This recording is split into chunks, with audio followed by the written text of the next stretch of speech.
Hello दोस्तों, आपका स्वागत है जीए एकेडमी में। एनईपी तो लागू हुई, पर प्रोफेसर्स की कमी बरकरार है। एनईपी मतलब न्यू एजुकेशन पॉलिसी, जो नेशनल एजुकेशन पॉलिसी आई है 2020 में, वो सभी कॉलेज में अप्लाई हो चुकी है। लेकिन इतने से स्टडी नहीं हो पा रही क्योंकि प्रोफेसर्स की कमी अभी बरकरार है। 20 साल से नहीं हुई प्रोफेसर्स के प्रमोशन। प्रोफेसर के प्रमोशन हो जाते तो कहीं ना कहीं ये प्रिंसिपल बन जाते और पोस्ट भी खाली हो जाती, लेकिन ऐसा हो नहीं पाया है। तो मध्य प्रदेश के सरकारी कॉलेजों में प्रिंसिपल के 496 और प्रोफेसर के 3,900 मतलब 997 पद खाली हैं। टेक्निकल और हायर एजुकेशन से जुड़े कॉलेजों में 95% से ज़्यादा परमानेंट पोस्ट खाली है। टेक्निकल और हायर नहीं, टेक्निकल की तो बात ही छोड़ दो, वहाँ सच में मतलब बहुत ही खाली पोस्ट है। मतलब लाइक जैसे वो गेस्ट फैकल्टी नहीं होते, वही पढ़ाते हैं वहाँ पे। प्रदेश में नेशनल एजुकेशन पॉलिसी को 2 साल पूरे होने के बाद अब यूजी कॉलेज में प्रिंसिपल के 96 पद खाली हैं। इसकी मुख्य वजह 20 साल से भी ज़्यादा समय से प्रोफेसर्स के प्रमोशन ना होना। यही स्थिति इंजीनियरिंग और पॉलिटेक्निक कॉलेज की भी है। यहाँ की हालत तो और बिगड़े हुई है क्योंकि इंजीनियरिंग और पॉलिटेक्निक कॉलेज में तो बहुत दिनों से तो भर्ती ही नहीं हुई है, पता नहीं कितने साल हो गए। यहाँ के हालत और भी बिगड़े हुए। प्रिंसिपल के पद खाली होने की वजह से कॉलेज में किसी सीनियर प्रोफेसर को इंचार्ज बनाकर काम चलाया जा रहा है। इसका सीधा असर यह पड़ता है कि स्वयं भी क्लास नहीं ले पाते हैं, केवल प्रशासनिक कामों में ही व्यस्त रहते हैं। एनईपी के तहत new education national education policy के तहत कॉलेजों में विभिन्न कोर्स भी शुरू किए गए हैं, लेकिन इसके साथ एक बड़ी समस्या सब्जेक्ट एक्सपर्ट की कमी होना। योग सहित अनेक विषयों में फैकल्टी की कमी है। यही नहीं, कॉलेज में एडमिनिस्ट्रेटिव वर्क की वजह से भी कई प्रोफेसर इंगेज रहते हैं। शहरी क्षेत्रों के बड़े कॉलेजों में प्रोफेसर्स हैं, लेकिन ज़्यादा दिक्कत नए खुले और कस्बाई क्षेत्रों के कॉलेजों में है। मतलब जो गांव क्षेत्र में है या टाउन क्षेत्र में है कॉलेज, वहाँ ज़्यादा दिक्कत जा रही है। इंचार्ज प्रिंसिपल बनते ही एक प्रोफेसर हो जाता है कम। अब सरकारी पीजी कॉलेज में प्रिंसिपल के 98 पद हैं, इनमें से 84 खाली हैं। केवल 14 ही पर ही प्रिंसिपल है, बाकी सभी जगह इंचार्ज प्रिंसिपल है। इसी तरह यूजी कॉलेज में भी 426 में से 412 पद खाली है। उच्च शिक्षा विभाग के अधिकारियों ने बताया कि जो सीनियर प्रोफेसर इंचार्ज प्रिंसिपल बन जाते हैं वो ऑफिशियली कामों में व्यस्त रहते हैं, क्लास नहीं ले पाते। इस वजह से इंचार्ज प्रिंसिपल बनते ही प्रोफेसर जरूर कम हो जाता है। अधिकारियों के मुताबिक 20 साल से ज़्यादा समय से प्रोफेसर्स के प्रमोशन नहीं हुए, इस कारण प्रिंसिपल के पद रिक्त होते गए। फैकल्टी नहीं होने से प्रोजेक्ट और ग्रांट मिलने में दिक्कत जा रही है। गवर्नमेंट कॉलेज में प्रिंसिपल की कमी के साथ टीचिंग स्टाफ के पद भी अब बड़ी संख्या में खाली। इस वजह से प्रदेश के करीब 5,000 अतिथि विद्वान पढ़ा रहे हैं, लेकिन परमानेंट फैकल्टी ना होने की वजह से विभिन्न प्रोजेक्ट और ग्रांट मिलने में कॉलेजों को दिक्कत का सामना करना पड़ता है। स्थायी फैकल्टी ना होने से संबंधित फंडिंग एजेंसियों भी ग्रांट देने में संकोच करती है। इससे पढ़ाई का स्तर भी गिरने की संभावना है। मतलब देखो, जब आप नैक की जो भी क्राइटेरिया रहता है, यदि उसके अकॉर्डिंग आप फॉलो नहीं कर पा रहे हो तो फिर आपको जो यूजीसी के अकॉर्डिंग जो आपको मिलता है, कुछ फंड प्रोवाइड होता है, वो नहीं मिलता। क्योंकि आप में जब आपके यहाँ फैसिलिटीज़ ही नहीं है तो हम फंड क्यों प्रोवाइड कराएं, है ना। तो ये कहना होता है। साथ ही साथ में ये भी कहा गया, आप 4,000 प्रोफेसर्स कम हैं, अतिथि के भरोसे चल रहे हैं कॉलेज। इसी के साथ कॉलेजों में अब भी करीब 4,000 प्रोफेसर्स कम हैं। कॉलेजों में प्रोफेसर के 848, असिस्टेंट प्रोफेसर के 9,633 पद स्वीकृत किए गए हैं।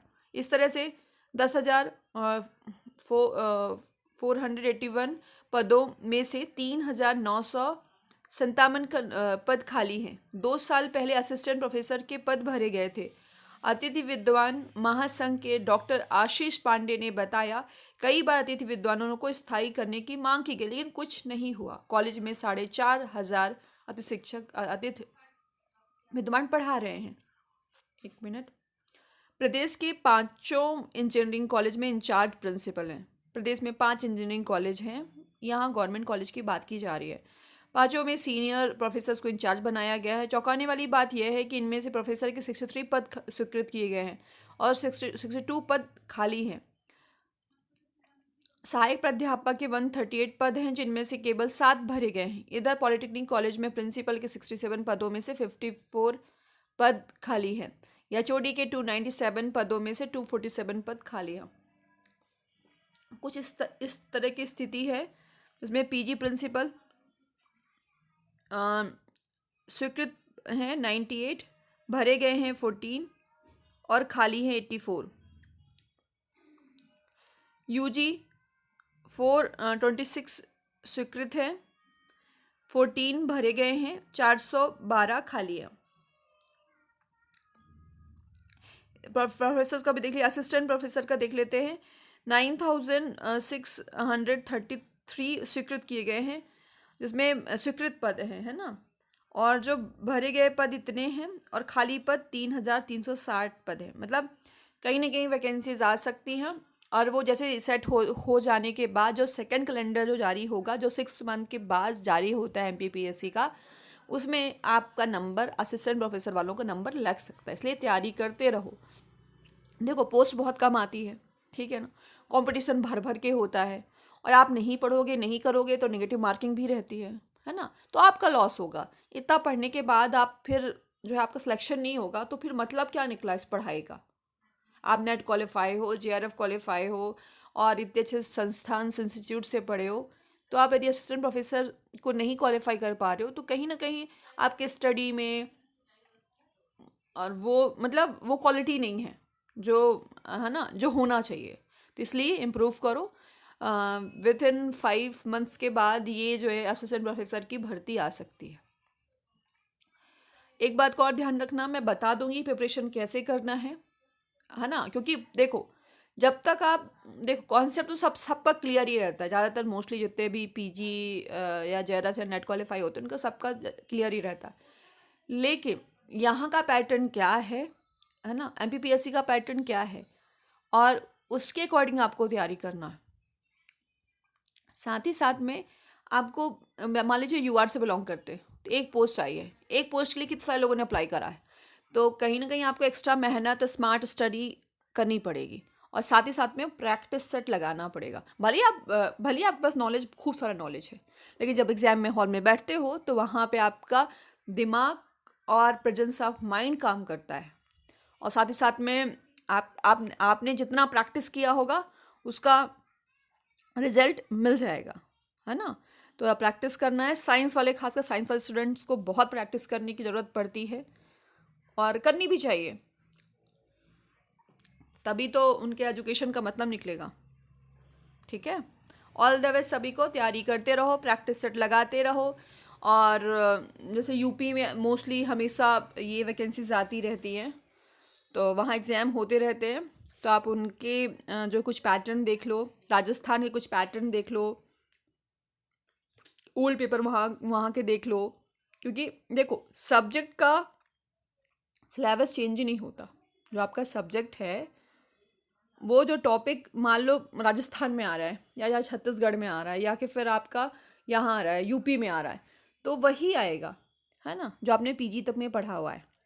उसके अलावा कोई कहीं से क्वेश्चन नहीं पूछा जाएगा। बस ये, हाँ, थोड़े बहुत चेंजेस हो सकते हैं कि मान लो कुछ टॉपिक्स नहीं पूछे जा रहे हैं आपके इसमें एमपीपीएससी असिस्टेंट प्रोफेसर में, कुछ टॉपिक पूछे जा रहे हैं राजस्थान वाले में, तो वो थोड़ा सा मैच कर लेना। लेकिन ये है अभी से ही प्रैक्टिस करना स्टार्ट कर देना, क्योंकि कहीं ना कहीं एक प्रोफेसर्स की सैलरी और डिप्टी कलेक्टर की सैलरी सेम रहती है ना।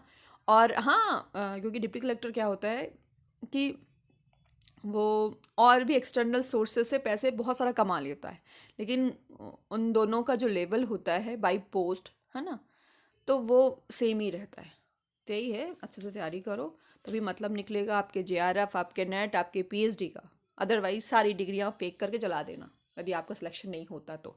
मैं मानती हूँ बहुत कंपटीशन रहता है, लेकिन आप लोग पता है, आप लोग सोचते हो कि यार मेहनत ही नहीं करें, तैयारी ही नहीं करें, छोड़ दें तैयारी करना, यार बहुत बर्डन है यार, कैसे तैयारी हो पाएगी। ऐसे काम नहीं चलेगा, तैयारी आपको करनी पड़ेगी, वो भी अच्छे से। मेरे शॉर्ट नोट्स तैयार कर लो। आप देखो क्या है कि जब आप क्वेश्चन से, जो ओल्ड क्वेश्चन पेपर देखना, वहाँ से थोड़ा मिलान करना, है ना, कि क्या क्या पढ़ने की ज़रूरत है और क्या क्या छोड़ने की ज़रूरत है। क्योंकि हर कोई इंसान, हर मतलब एक पर्टिकुलर, मतलब हर उसमें परफेक्ट नहीं हो सकता कि पूरा नॉलेज ही हो, है ना। कभी भी ऐसा भी होता है कि 80% नॉलेज होता है, और हम अपना 80% ही देते हैं और उसमें हम अच्छा कर जाते हैं। ठीक है ना, आपको अपने एफर्ट्स 100% लगाना है और प्रिपरेशन 80% रखनी है, 100% नहीं, क्योंकि आप 100% रखोगे ना तो जैसे एक टॉपिक में आपको नहीं आ रहा, उसी टॉपिक में आप पीछे पड़े हुए हैं और टॉपिक को देख ही नहीं पा रहे हैं, आपको लगता है कि भाई यार वो टॉपिक तो हमको आता है, हम उस टॉपिक की प्रैक्टिस ही नहीं करें। तो ऐसा नहीं करना, सभी सभी की प्रैक्टिस करनी है और जो जो पूछा जाता है वही की तैयारी करनी है। इस बात का ध्यान रखें। चलो, ऑल द बेस्ट।